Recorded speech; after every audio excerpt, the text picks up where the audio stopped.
Between 1945 and 1975, Indochina was racked by one of the longest and most bitter wars of the century.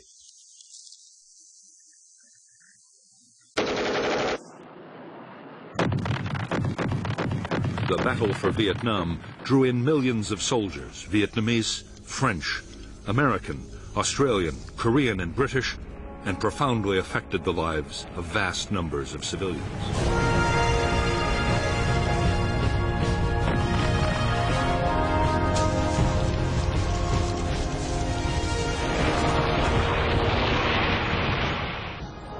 The American War, which lasted from 1960 to 1975, was a conflict fought with extreme ferocity and destructiveness. There was, on the ground, a guerrilla war of firefights, merciless search and destroy operations, and endless sieges, and also an air war of extreme intensity. 8 million tons of bombs wrought havoc on the landscape and people.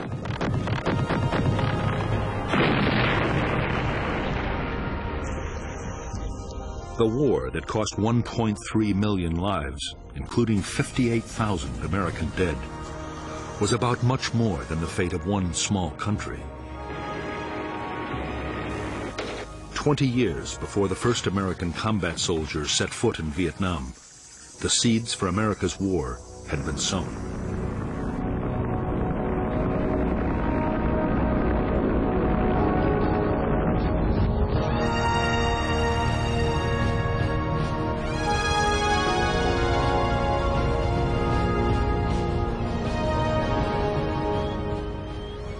With the partitioning of Europe east and west after World War II, the Western powers were on the alert for communist gains in the territories of the old empires.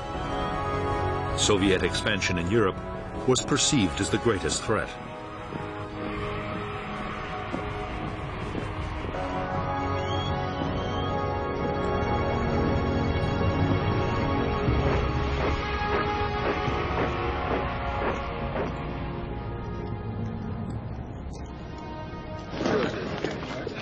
In October 1949, Mao Zedong proclaimed the People's Republic of China. The battle lines of the Cold War were now clearly drawn.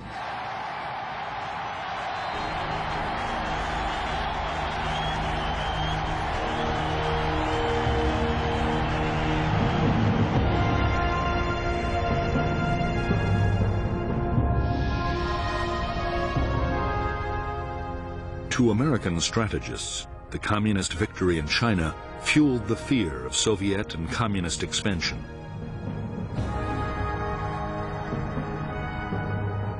At stake, they believed, were economic interests throughout Asia and the Pacific, and U.S. communication and trade links to the Indian Ocean. President Eisenhower believed that one Asian country falling to communism would bring down its neighbors in a domino effect.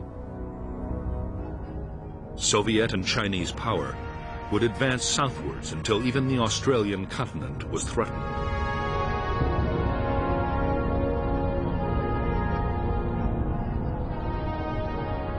It was Indochina that seemed to hold the key to the future of southern Asia. The region bordered the newly created Chinese People's Republic and was still a French colony. French strategy was to hold on to power by creating puppet states in Vietnam, Laos, and Cambodia. The biggest obstacle to the French plan was the Viet Minh, a huge Vietnamese independence movement.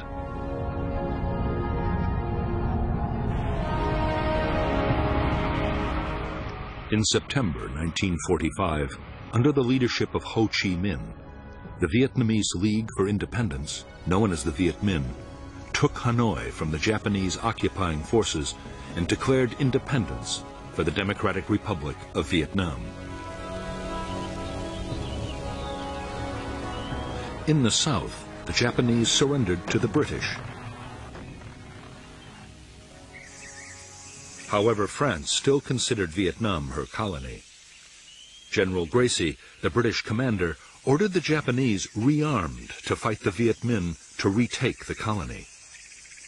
Thus the French Indochina War began.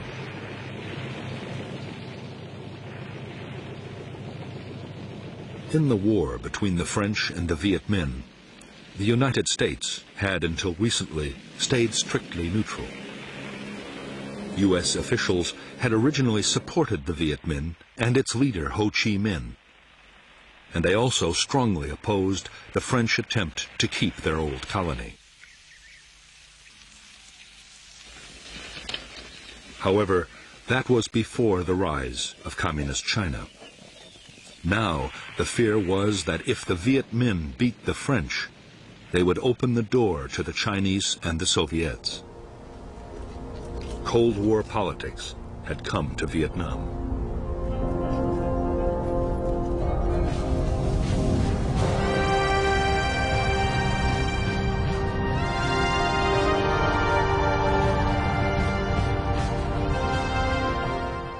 The Soviet Union and China recognized the Viet Minh as the only legitimate government of Vietnam in January 1950. Already China was giving Ho Chi Minh arms, ammunition, and training bases.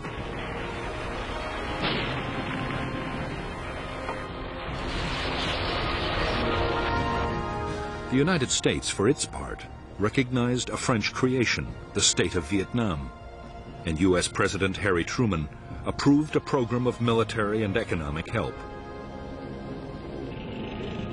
But even before the order was signed, the situation changed dramatically.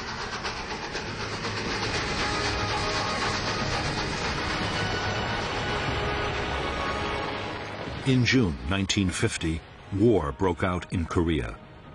Communist northern forces, backed by the Soviet Union and China, invaded the South, and the U.S. sent troops to intervene.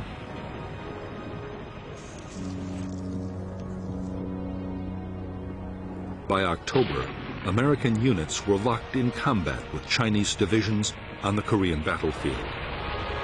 Now, it seemed to the United States more important than ever to contain China on every possible front. That meant a massive increase in backing for the French in Vietnam.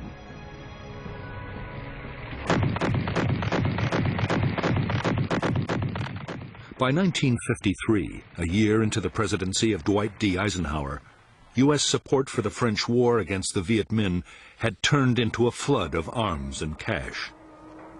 The United States paid 3/4 of the cost, a staggering $1 billion in 1954.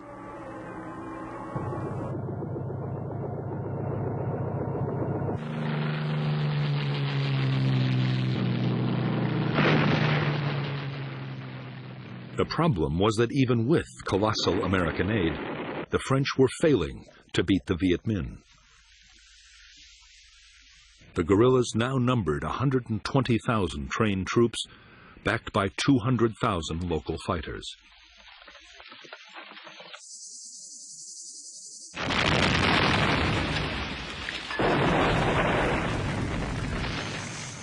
As French casualties passed 50,000, in France, the public grew weary of the seemingly endless war.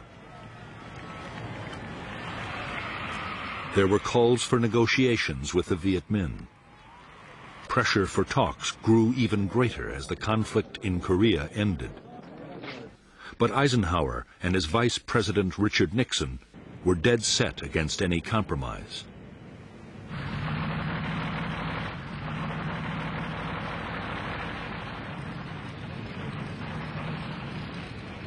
In spite of U.S. opposition, some kind of peace effort in Indochina looked inevitable. The hope was that the French might win a major battlefield victory and so strengthen their hand in any talks. The result was a plan for a big offensive in late 1953. The main effort would be in southern Vietnam, but the French also meant to launch a blocking operation in the north that just might deliver a major victory.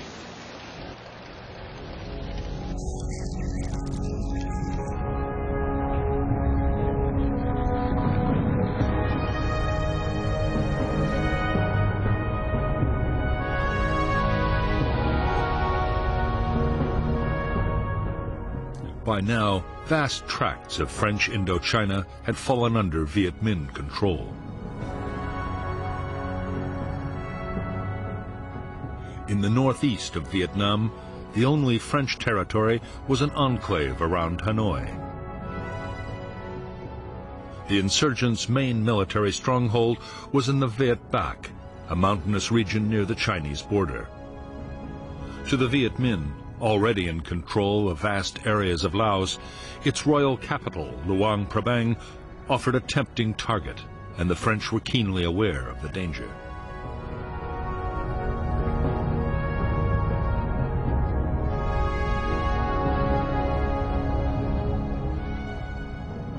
The French plan was to create at Dien Bien Phu, deep in hostile territory, a fortified base which would threaten the enemy's supply lines to Laos. Just as important, the fort might act as bait, luring the Viet Minh to attack with their best troops. The base could be supplied from Laos overland, and it could also be reinforced by air. The result they hoped for would be a set-piece battle that would allow superior French firepower to inflict a decisive defeat on the Viet Minh.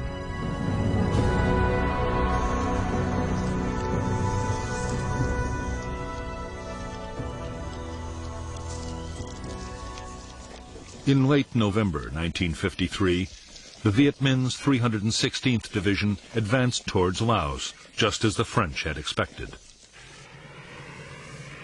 On November 20th, 800 elite French paratroopers, including a battalion of the Foreign Legion, were dropped near Dien Bien Phu. The reaction of the Viet Minh was to march elements of 5 more divisions towards the French camp.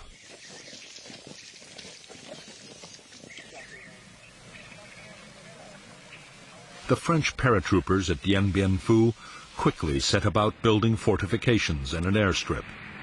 The idea was to mount offensive sweeps into the surrounding area, but soon the French were forced to think again.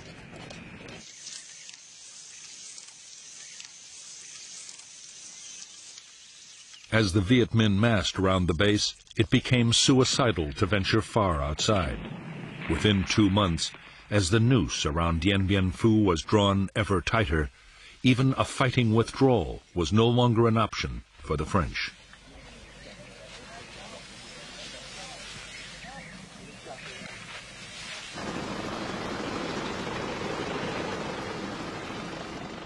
Even though his forces were now surrounded, the French commander, Colonel Christian de Castries, was completely confident.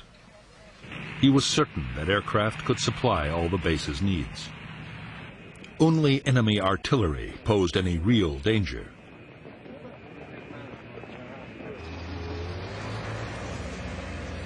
Some Viet Minh guns had begun to fire on the base, but the French were sure that only a handful could have been deployed in such difficult hilly terrain.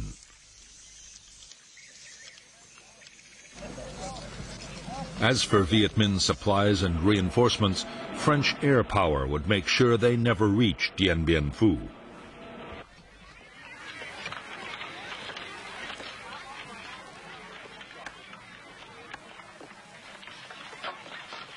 Even though up to 100 French planes attacked Viet Minh supply routes every day, their efforts were having little effect.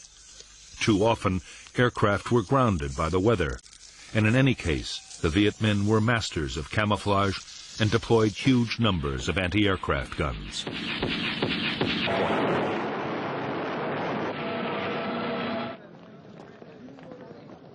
In a massive effort over several months, General Voi Nguyen Giap, the Viet Minh commander, used 50,000 support troops to deploy more than 200 artillery pieces and anti-aircraft guns and a vast supply of ammunition around Dien Bien Phu. It was one of the most extraordinary feats of logistics in military history. To the 10,000 French now inside the base, the realization that they were surrounded by field guns and mortars and 4 deadly Soviet Katyusha rocket systems came as a dreadful shock.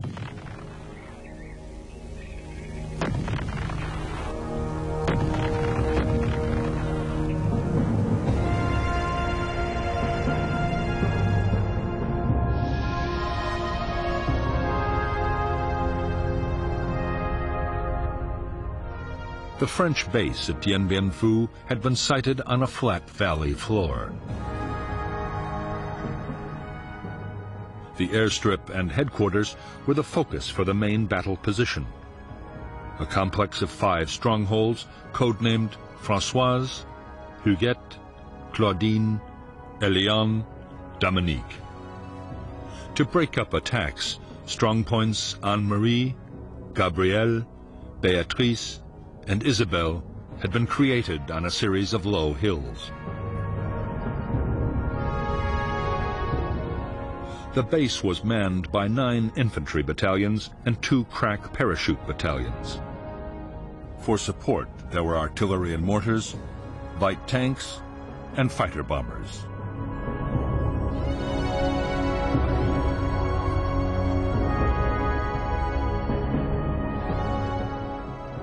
By early March 1954, 49,000 Viet Minh had deployed around Dien Bien Phu. 3 infantry divisions and 2 independent regiments were supported by the field guns of the 351st Heavy Division on the hills to the east, and by heavy mortars on all sides. Anti-aircraft guns were secretly placed to cover the air routes in and out of the valley.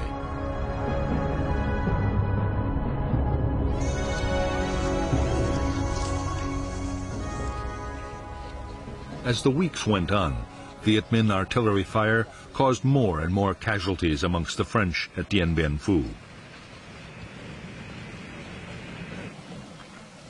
The fortifications had never been meant to withstand heavy artillery, and the French were horrified to find that neither counter-battery fire nor airstrikes were able to silence the enemy guns.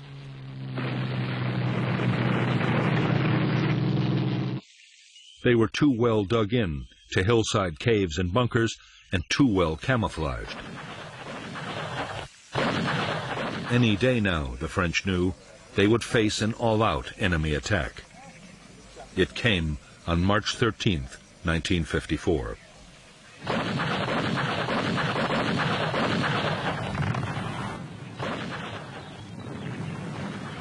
The Viet Minh assault began with a massive artillery bombardment.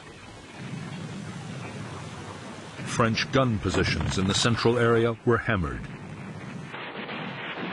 In 3 days, after repeated human wave assaults and hopeless French counterattacks, the Viet Minh took the northern strongpoints of Béatrice, Gabrielle, and Anne-Marie.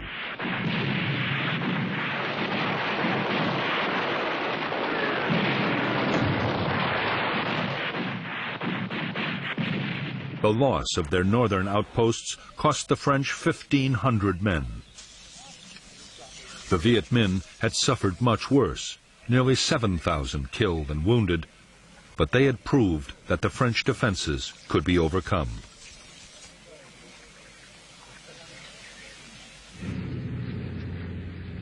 They had also closed down the base's main airfield for good. The French would now have to depend on parachute drops for supply and reinforcement.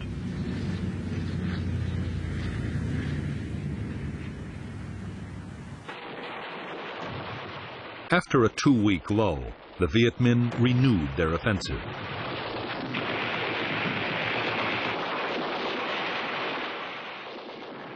The battle raged for a fortnight, with the French contesting every foot of ground. In the end, shocking Viet Minh casualties forced General Giap to pause.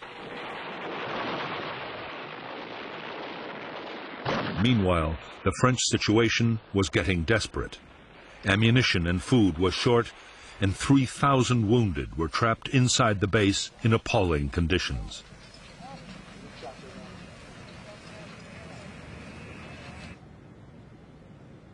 With disaster looming on the battlefield, the French appealed to the United States for help.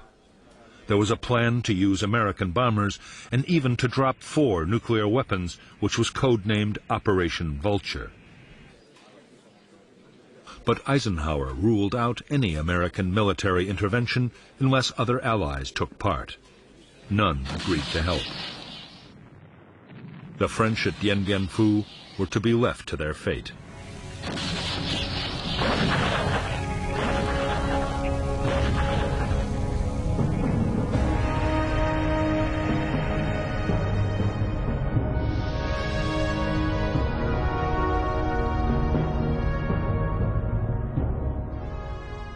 Although the outpost Isabelle was still in French hands, it was by now cut off from the central stronghold at Dien Bien Phu. Besieged by the Viet Minh 304th Division, Isabelle was under heavy artillery fire. Incredibly, although attacked time and time again, the post would hold out until the very end of the battle.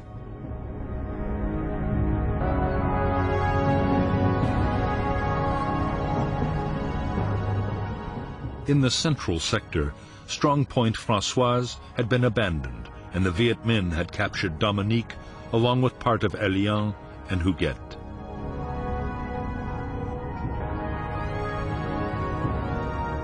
However, there were two new strong points, Sparrowhawk and Juno.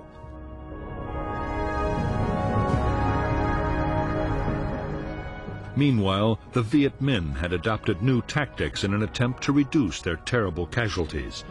Secretly, they had dug more than 50 miles of trenches, creeping right up to the French perimeter. The final Viet Minh assault came on the night of May 1st, 1954.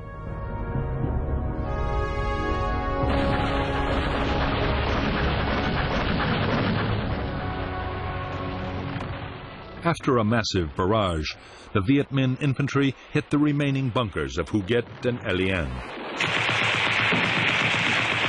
In spite of fierce French resistance, positions fell one by one until, on the evening of the sixth day, a huge mine demolished part of Elian and its last bunkers were overrun.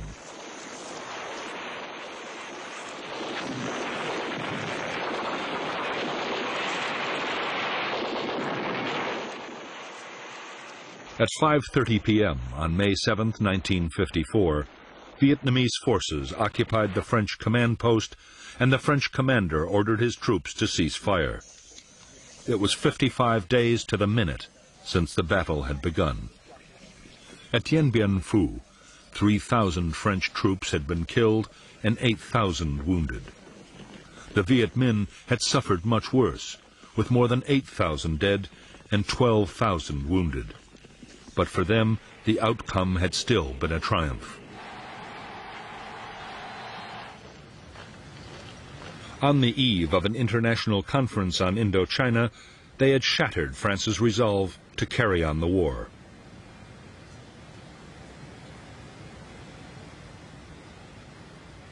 The Viet Minh expected that the negotiations at Geneva would open the way for full Vietnamese independence and a major role for them in running the new country. In fact, the Viet Minh negotiators faced bitter disappointment.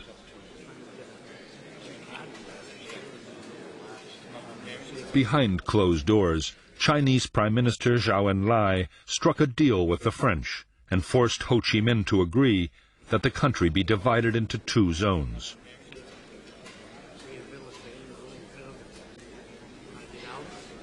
There was to be a ceasefire, but there would be no immediate decision about who was to control Vietnam until elections settled the future.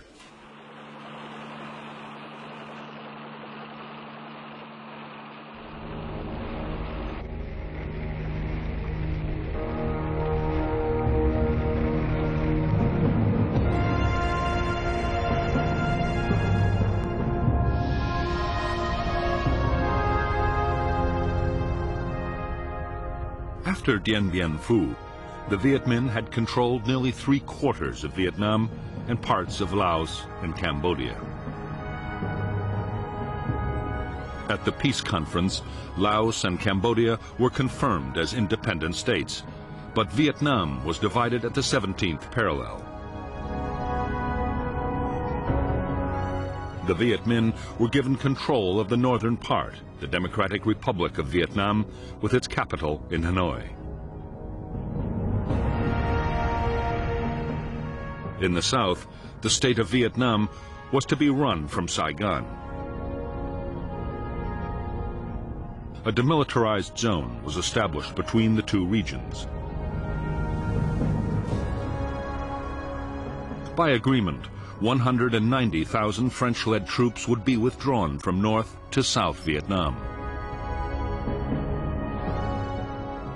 80,000 Viet Minh troops in the south, mostly Southerners, would go to the north.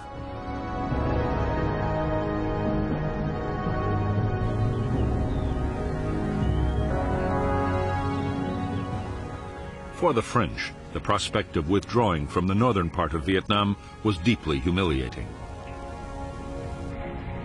However, they still assumed France would continue to play a major role in the south. The illusion would not last for long. France's role was already being taken over by the United States.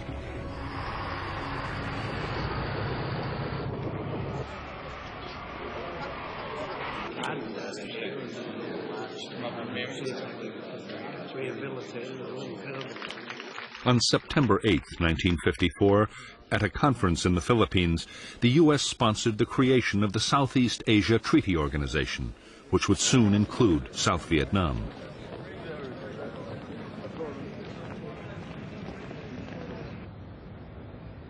The Americans were now dealing directly with the new South Vietnamese government, led by Prime Minister Ngo Dinh.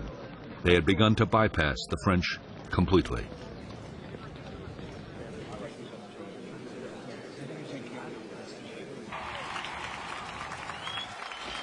On October 9, 1954, the Viet Minh 308th Division, veterans of Dien Bien Phu, marched in triumph into Hanoi, in accordance with the Geneva Agreement.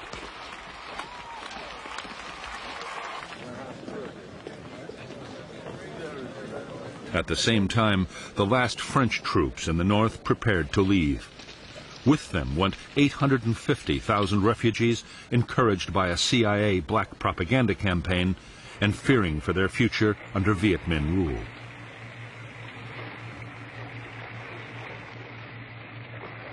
Before the very eyes of the French and the Vietnamese people, Vietnam was crystallizing into two separate states, each with its own government, its own army, and its own Cold War allies.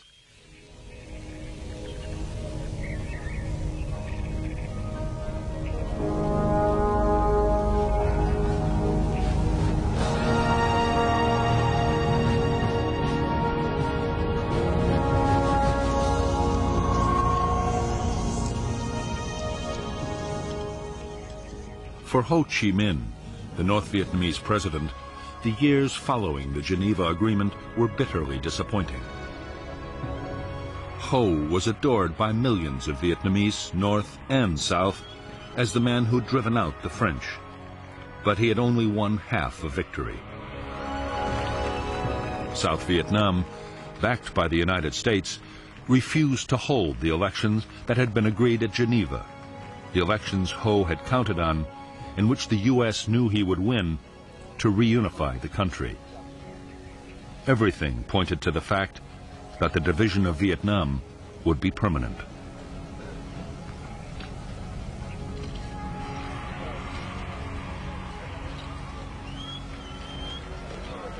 As a nationalist and founder of the Indo-Chinese Communist Party, Ho Chi Minh was fast transforming North Vietnam.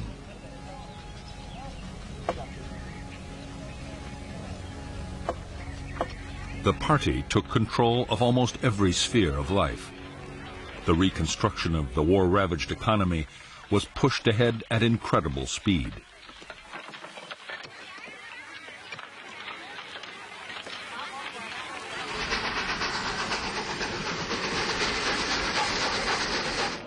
One of Ho Chi Minh's highest priorities was to get as much aid for North Vietnam as he could from the Soviet Union and China.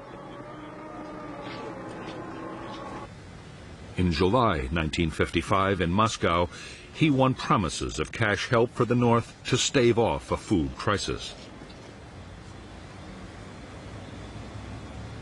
The Russians also pledged to send technicians and military advisors. At the same time, China meant to match or even better the Soviet offer.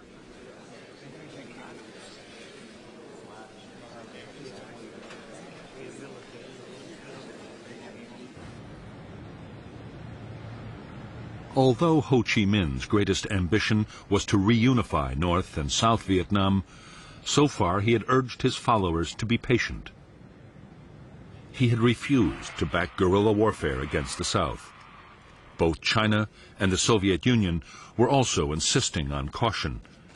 But by 1958, pressure to back an armed campaign was mounting.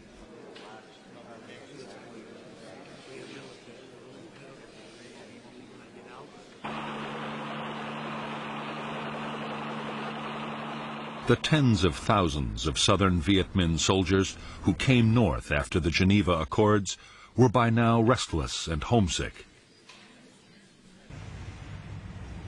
There was more pressure from inside the South, where the Viet Minh that had stayed behind were being wiped out by the new regime.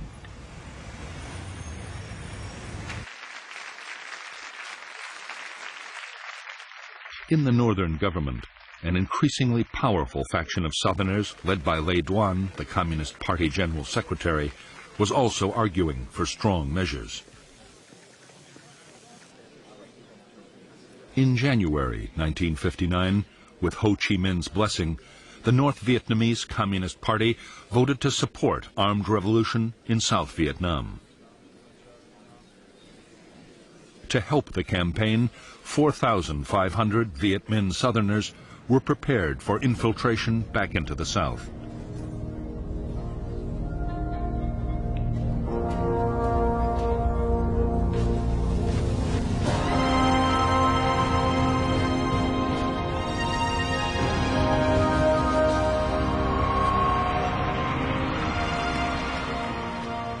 By 1957, 2 years after taking power in South Vietnam, Ngo Dinh Diem had impressed the United States. He had used the army forcibly against gangsters and armed religious groups. It had looked for a while as if President Diem could create a viable non-communist state in South Vietnam and win the support of the southern people.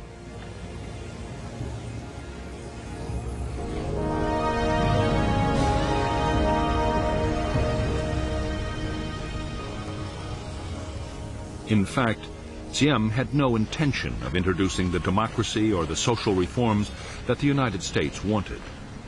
He unleashed a savage campaign against his political opponents, using the army and police to make mass arrests.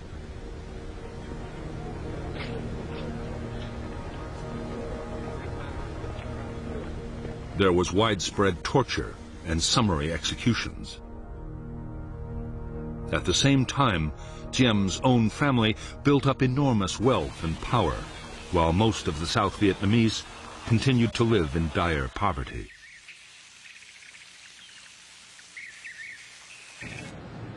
By September 1960, to the immense frustration of the United States, which was pouring in aid, Diem's regime was detested by vast numbers of South Vietnamese. There was already virtual civil war, with armed rebellions breaking out all over the country. Increasingly, the revolts were being led by nationalist and communist guerrillas, and some trained men infiltrated down from the north.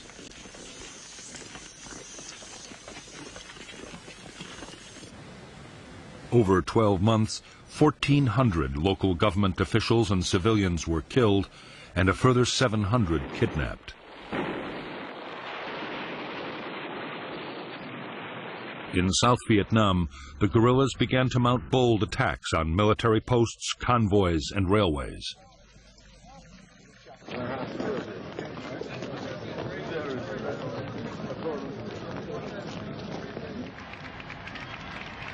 As events in South Vietnam spiraled towards chaos, in January 1961, John F. Kennedy took office as the 35th President of the United States. Almost at once, Kennedy faced a series of Cold War crises.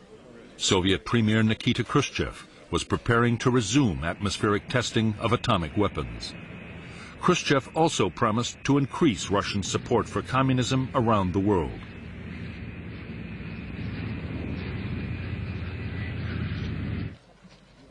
The climax came in August 1961 with a tense standoff in Europe as the Russians sealed off East Berlin and began to build the Berlin Wall.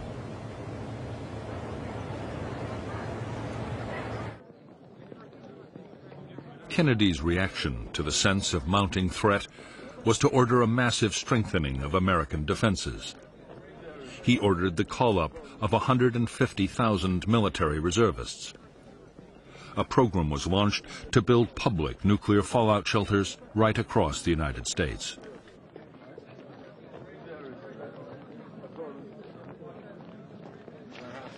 There was a surge in arms production, especially of strategic nuclear weapons.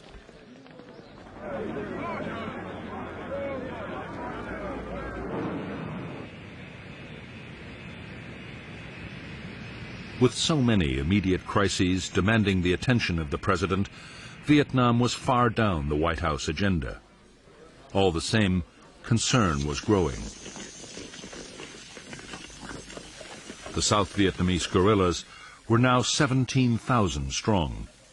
In September 1961, there were 450 attacks, some involving hundreds of guerrillas at a time.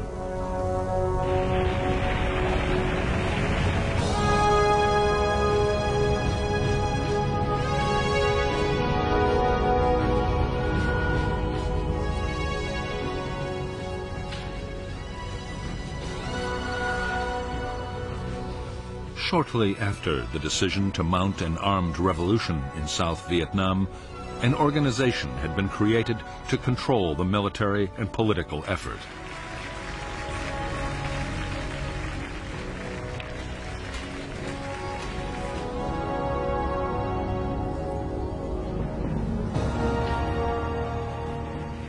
This organization, the National Liberation Front, represented a wide range of political, ethnic, and religious groups.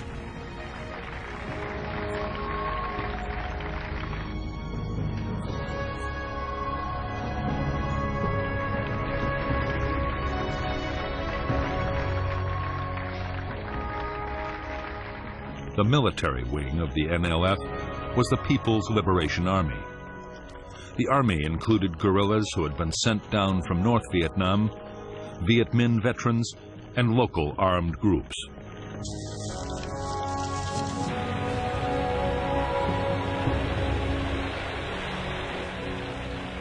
The main purpose of the force was to support the political battle, and the civilian leaders of the front kept tight control. President Dien christened them the Viet Cong, the Vietnamese communists, and the name stuck.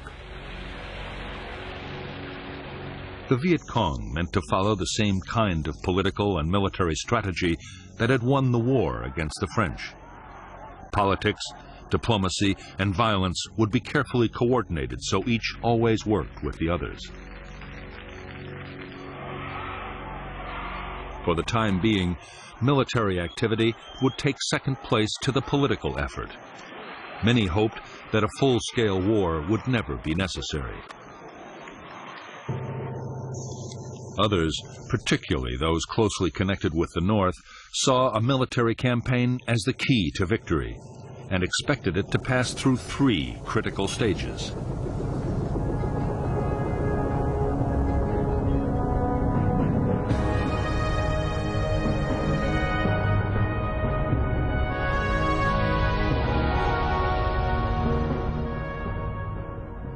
In the first phase of the revolution, with the National Liberation Front's insurgents greatly outnumbered by Saigon's army, the task for guerrilla units would be to survive in the face of government attack.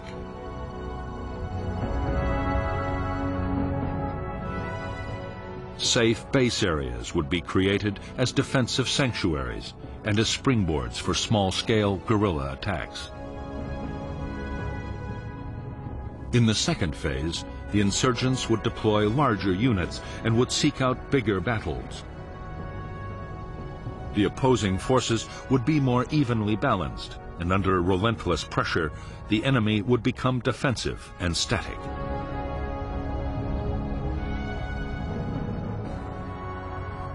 In the third phase, at the key moment when the NLF became stronger than the government army, they would launch large-scale assaults against enemy installations and seek out decisive conventional battles. This phase, the general offensive, combined with uprisings in the cities and towns, would bring the downfall of the Saigon regime and the reunification of Vietnam.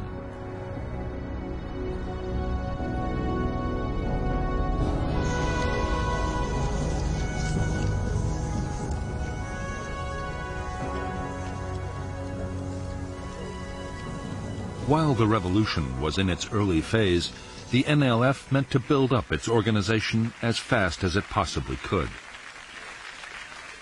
Political agents founded dozens of associations to bring every kind of support into the movement.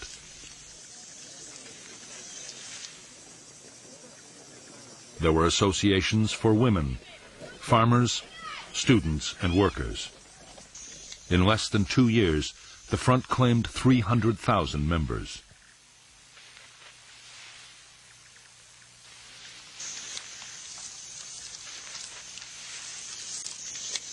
At the same time as it built up grassroots support, the NLF meant to intensify its military operations. Bigger attacks on government forces would gain the movement prestige. Meanwhile, intensive training and preparation by North Vietnamese officers would forge the Viet Cong into an efficient and formidable fighting machine.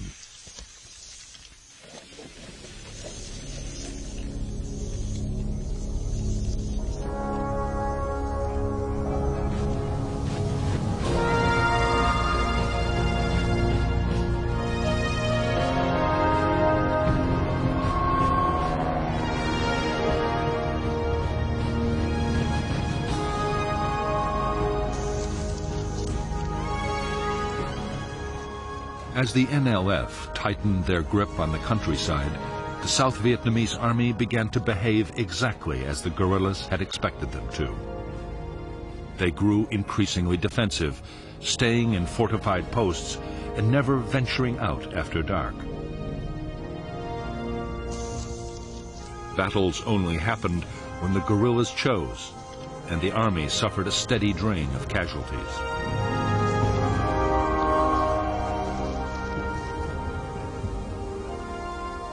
By now, there were 900 American military advisors in South Vietnam, charged with building up and training the South Vietnamese armed forces. They were appalled by the Army's dismal performance against the guerrillas, but saw no reason why the South Vietnamese shouldn't be able to cope. What they wanted was a much more aggressive approach.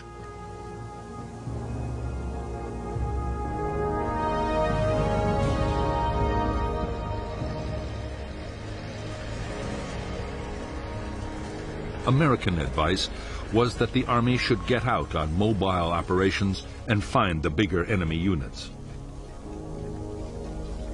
The Civil Guard and militia could look after local security.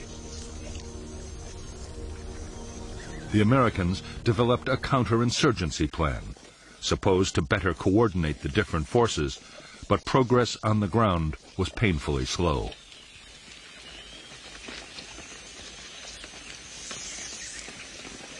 While the handful of American personnel struggled to improve the situation inside South Vietnam, in Washington, military planners worried about the external threat. The fear was that North Vietnam, or even China, might take advantage of the South's weakness.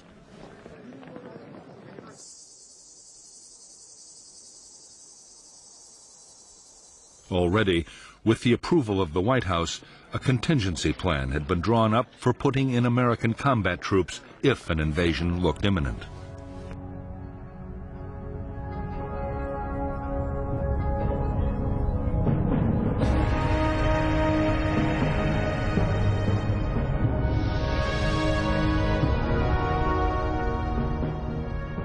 If North Vietnam or China looked likely to invade the South, the American contingency plan, Op Plan 32, called for rapid deployments. A Marine Expeditionary Force would be based at Da Nang, an Army division near Saigon, and another near Pleiku. Another division might be sent to bolster Thailand. If the invasion actually happened, U.S. forces would be increased by another 3 divisions. Aircraft carriers and land-based bombers would be positioned for massive attacks on North Vietnam, while amphibious, airborne, and ground forces would mount a full-scale invasion of Northern Territory.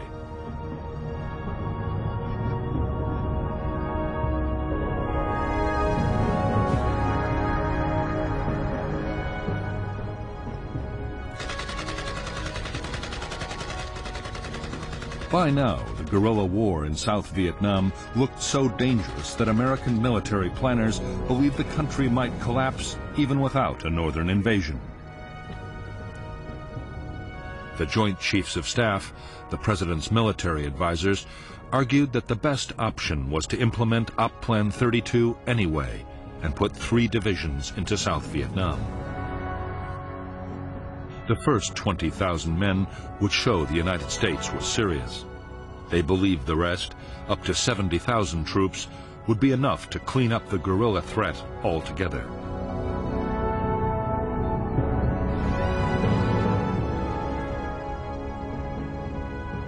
Although the Secretary of Defense, Robert McNamara, was in favor of sending in troops, President Kennedy had no desire to embroil American soldiers in an Asian guerrilla war. But neither could the president afford accusations that he was soft on communism.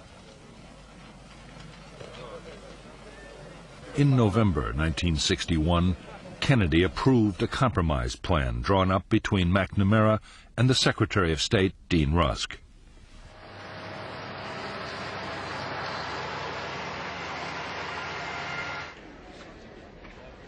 Phase 1 of the Vietnam Plan would see a big increase in financial support for the South Vietnamese Army.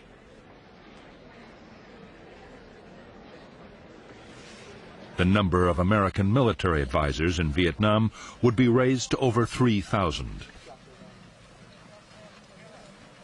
More American equipment would be sent, including helicopters, 300 pilots to fly them, and maintenance personnel. For the time being, the president put off a decision on the second phase, the possible deployment of American combat troops.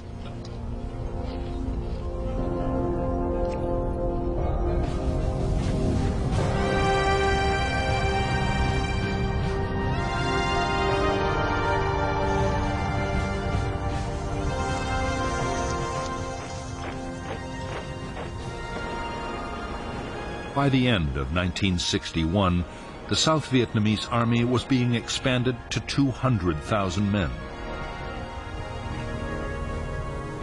South Vietnam also had Marine units, a small Air Force flying American aircraft, and a Navy for coastal patrol. As well as the regular armed forces, there was the 68,000-man paramilitary Civil Guard and various local militia.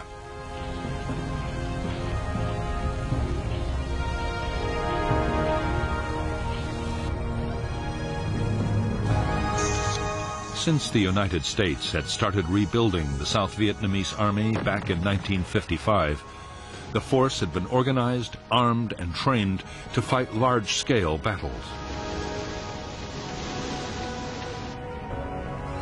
The danger had been expected to come from the North Vietnamese or Chinese armies, not from guerrilla bands.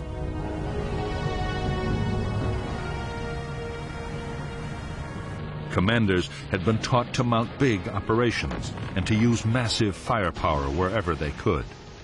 In fact, the South Vietnamese Army's entire structure and military doctrine had been copied wholesale from the United States Armed Forces.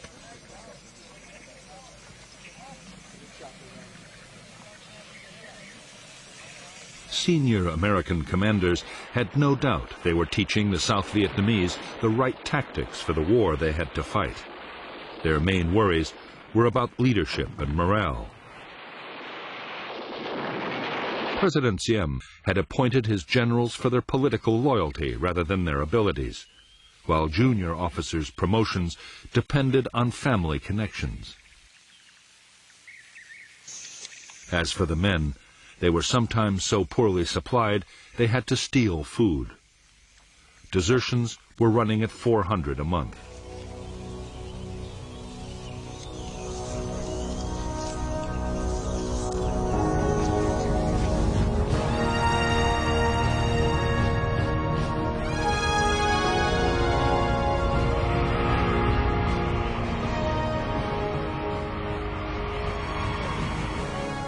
As the NLF guerrillas began recruiting and training all over South Vietnam, they quickly built up their combat forces to 17,000 men and women. These were the main force troops, uniformed and trained to fight anywhere in units hundreds strong. Main force battalions were under the direct control of the NLF High Command, and a high proportion of their officers were trained troops from the north.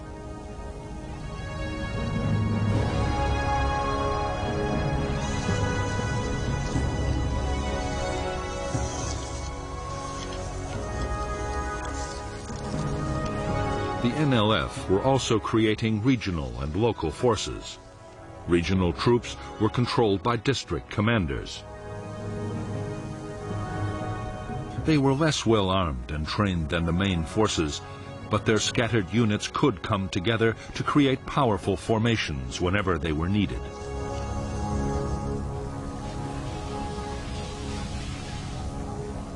Local guerrilla units were based in the villages.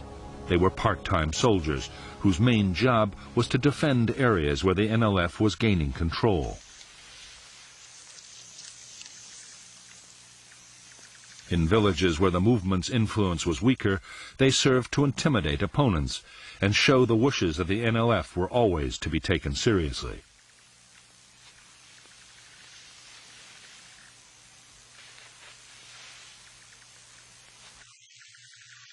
The vast majority of new recruits to the NLF were teenagers with no military experience.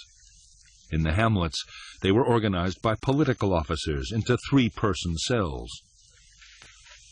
Long ago, the Chinese communists had found that three made for a group more tightly knit and loyal than any other number.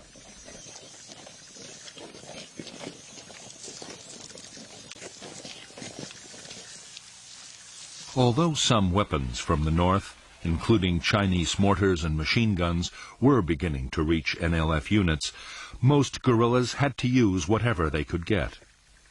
Rifles and equipment captured from the government army or left over from the French War made up the bulk of the arsenal.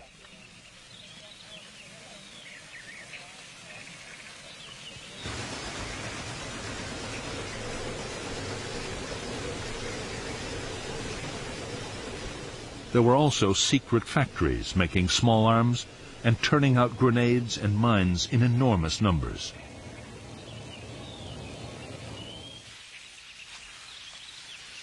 Local forces depended on even more primitive weapons. Some were designed mainly to frighten intruders, but others were extremely dangerous. Punji traps, sharp spikes hidden in pits, could easily disable an enemy soldier. Punjis were often contaminated to increase the risks of infection.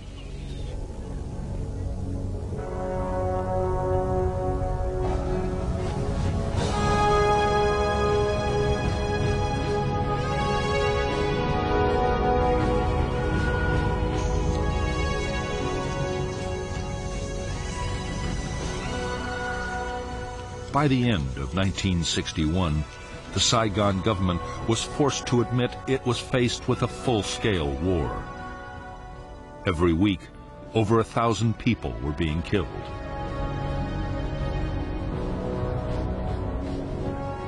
All over the country, the NLF were organizing whole districts along communist lines, controlling education, health, and agriculture.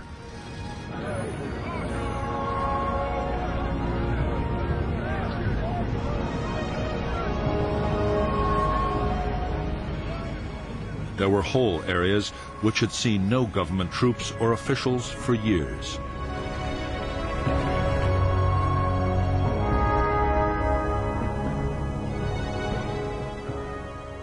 In spite of all the setbacks, American military advisors in South Vietnam were still confident the fight against the communists could be won. By this time, they themselves were getting more deeply involved in the battle. Advisors were strictly forbidden to engage in actual combat, but the reality of war was starting to take over.